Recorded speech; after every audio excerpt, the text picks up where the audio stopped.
सोचिए जरा, अगर मान लीजिए आज से कमाई बंद हो जाए, बस 3 महीने के लिए, तो क्या अपनी रोजमर्रा की जिंदगी वो वैसी ही चलती रहेगी?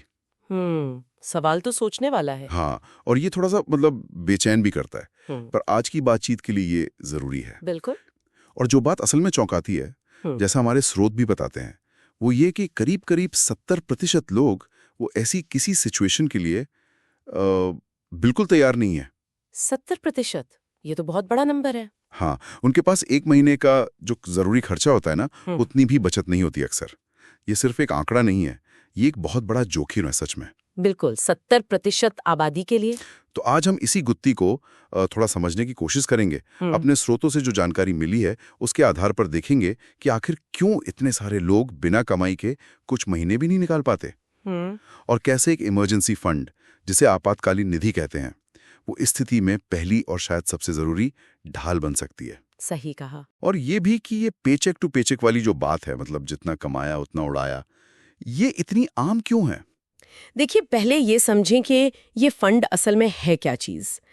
ये वो पैसा है जिसे आप मुश्किल दिनों के लिए एकदम अलग रखते हैं, जैसे खुदा न खास्ता नौकरी चली गई, हाँ, या कारोबार में कुछ नुकसान हो गया, मंदी आ गई, या अचानक कोई बड़ी मेडिकल जरूरत आन पड़ी। ओके।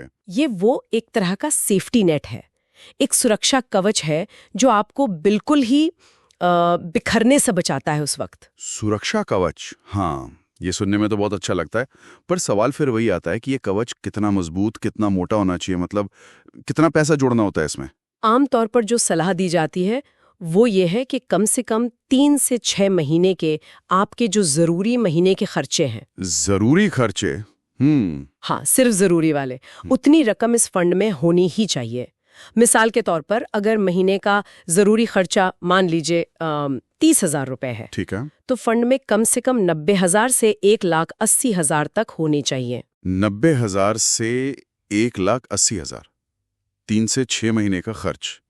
सुनने में ये रकम काफी बड़ी लग सकती है ना? हाँ, लग सकती है बिल्कुल, खासकर अगर किसी की आमदनी उतनी ज्यादा ना हो। हाँ। और ये पैसा रखना कहाँ चाहिए? कहीं ऐसी जगह लगा दें जहां कुछ बढ़ता भी रहे, निवेश कर दें? देखिए, यहीं पर अक्सर लोग थोड़ी चूक कर जाते हैं। ये पैसा निवेश के लिए है ही नहीं, ये तो सेफ्टी के लिए है, सुरक्षा के लिए। अच्छा। इसे ऐसी जगह रखना है जहां से जरूरत पड़ते ही आप बिना किसी नुकसान के या बिना किसी देरी के फटाक से निकाल सकें।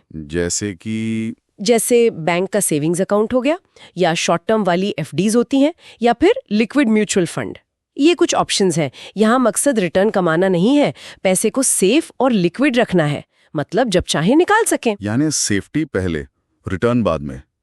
बात तो सही है, पर अगर ये इतना जरूरी है, इतना लॉजिकल है, तो फिर वो 70% वाली बात क्यों है? लोग इसे बनाते क्यों नहीं है फिर? क्या वजह दिखती है हमारे स्रोतों में? हाँ, कई कारण सामने आते हैं।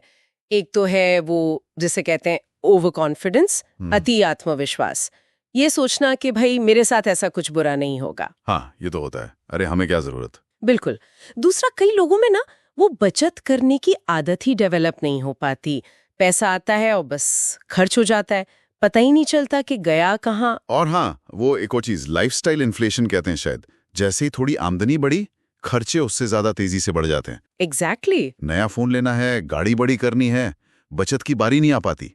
ऐसा लगता है जैसे वो जो फौरन मिलने वाली खुशी है ना, वो ज्यादा हावी हो जाती है। बिल्कुल सही कहा आपने। प्राथमिकताएं तय करने में कहीं ना कहीं चूक हो जाती है। लोग अक्सर भविष्य की सुरक्षा को थोड़ा पीछे रखकर आज की चीजों पर, आज की इच्छाओं पर खर्च कर देते हैं।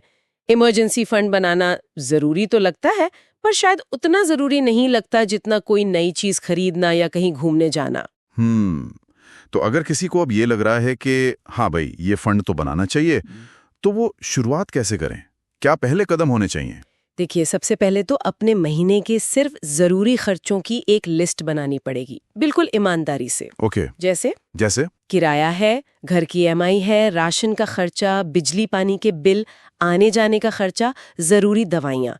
इन सबको जोड़कर एक अंदाजा लगाएं कि महीने का बेसिक खर्चा कितना है। ठीक है, हिसाब लगा लिया। फिर अपना लक्ष्य तय करें कि 3 महीने का टारगेट रखना है या 6 महीने का। शुरू में 3 महीने से भी स्टार्ट कर सकते हैं। और उसके बाद जो सबसे कारगर तरीका माना जाता है वो है ऑटोमेटिक बचत। ऑटोमेटिक बचत मतलब ये कि जैसे ही सैलरी अकाउंट में आए उसका एक तय हिस्सा, मान लीजिए 10% या 15%, वो ऑटोमेटिकली कट कर एक अलग सेविंग्स अकाउंट या लिक्विड फंड में ट्रांसफर हो जाए। अच्छा, यानी पैसा हाथ में आने और खर्च होने से पहले ही वो बच जाए। ये तो दिमागी तौर पे भी आसान लगता होगा। निश्चित रूप से, क्योंकि जो पैसा दिखता नहीं वो खर्च भी नहीं होता आसानी से।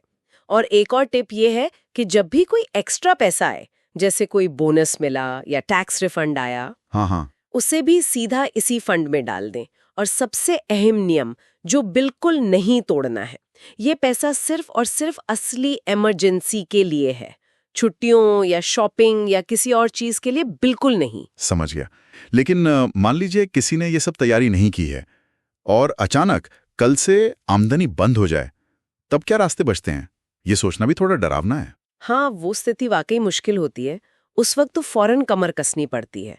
सबसे पहले तो जितने भी गैर जरूरी खर्चे हैं उन पर फुल स्टॉप लगाना पड़ता है। सब बंद? हाँ बिल्कुल, सिर्फ जो बुनियादी जरूरतें हैं, खाना, रहना, जरूरी बिल, बस उन पर फोकस। साथ ही तुरंत आय के दूसरे रास्ते तलाशने पड़ते हैं, जैसे फ्रीलांसिंग का कोई काम मिल जाए, कोई पार्ट टाइम जॉब, कुछ भी करके थोड़ा कैश फ्लो बनाए रखना। और अगर वो भी ना हो पाए तो फिर जरूरत पड़ने पर अपनी मौजूदा संपत्ति का इस्तेमाल करना पड़ सकता है।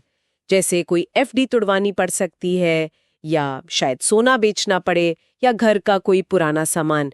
ये सब मुश्किल फैसले होते हैं, लेकिन करने पड़ सकते हैं। ये सब सुनकर तो ऐसा लग रहा है कि इमरजेंसी फंड सिर्फ पैसों की बचत नहीं है, ये तो एक तरह से मानसिक शांति की गारंटी जैसा है। इसका महत्व शायद सिर्फ मुश्किल वक्त काटने से कहीं ज्यादा गहरा है। आपने बिल्कुल सही पॉइंट पकड़ा है। इमरजेंसी फंड असल में आपकी जो वित्तीय आजादी है ना, उसकी तरफ पहला सबसे मजबूत कदम है। अच्छा, कैसे? ऐसे कि ये आपको आत्मविश्वास देता है। जब आपको ये पता होता है कि आपके पास 3 से 6 महीने का सहारा है, तो आप डर में या जल्दबाजी में फैसले नहीं लेते। हाँ, ये बात तो है। चाहे नौकरी बदलने का सोचना हो या कोई अपना छोटा मोटा काम शुरू करने का ख्याल हो, ये फंड आपको वो थोड़ी सी हिम्मत, वो सांस लेने की जगह देता है। और सबसे बड़ी बात, ये आपको कर्ज के जाल में फंसने से काफी हद तक बचाता है। सही बात। तो सार यही निकलता है कि इमरजेंसी फंड आपको अचानक आने वाले वित्तीय झटकों से बचाता है, आपके डर को कम करता है और आपको बेहतर सोचे समझे निर्णय लेने की ताकत देता है। बिल्कुल। इसीलिए वो जो शुरुआती सवाल था ना, वो एक बार फिर खुद से पूछना बनता है, अगर 3 महीने कमाई ना हो, क्या आप टिक पाएंगे? अगर जवाब शायद नहीं या बिल्कुल नहीं में आता है, तो इंतजार मत कीजिए। आज अभी से पहला छोटा कदम उठाइए, चाहे 500 रुपए से ही सही। एकदम सही बात है। आखिर वित्तीय सुकून सिर्फ ज्यादा कमाने से नहीं आता, वो सही योजना बनाने से आता है। पैसा तब आपकी असली ताकत बनता है जब वो मुश्किल समय में आपकी ढाल बने, न कि आप हर वक्त बस उसके पीछे भागते रहें।